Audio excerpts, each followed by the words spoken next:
माझे वडील तलवार घेऊन आई आणि मला मारण्यासाठी धावत आहेत. लवकर या. डायल 112वर आलेल्या या आर्त कॉलने शिक्रापूर पोलिसांची यंत्रणा क्षणार्धात सतर्क झाली.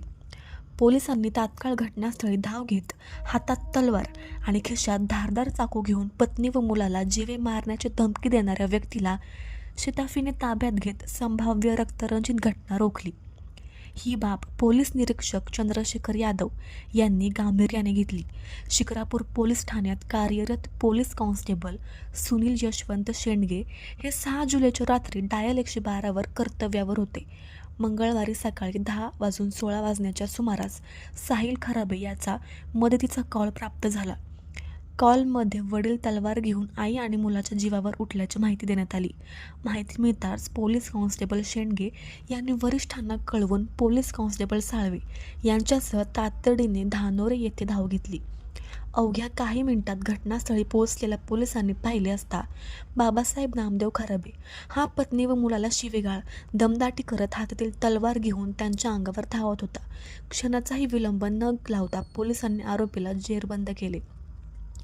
झडतीदरम्यान त्याच्या पॅन्टच्या खिशातून धारदार चाकूही जप्त करण्यात आला.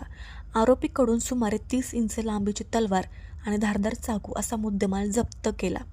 या प्रकरणी पोलीस कॉन्स्टेबल सुनील शेंडगे यांच्या फिर्यादीवरून आरोपीविरुद्ध भारतीय न्याय संहिता कलम 352, 351(2), 351(3) तसेच भारतीय हत्यार कायदा कलम 4 व 5 अन्वये शिक्रापूर पोलीस ठाण्यात गुन्हा दाखल करण्यात आला असून पुढील तपास सुरू आहे. ही कारवाई पोलीस अधीक्षक संदीप सिंग के, अपर पोलीस अधीक्षक डॉक्टर शुभम कुमार, उपविभागीय पोलीस अधिकारी रवींद्र भोसले यांच्या मार्गदर्शनाखाली पोलीस निरीक्षक चंद्रशेखर यादव, अधिकारी शिवाजी भोसले, हनुमंत गिरी, पोलीस अंमलदार सुनील शेंडगे, नितीन साळवे, उद्धव भालेराव, प्रशांत गायकवाड, बापू हदगले, रोहिदास पारखे, मयूर कुंभार यांनी केली आहे.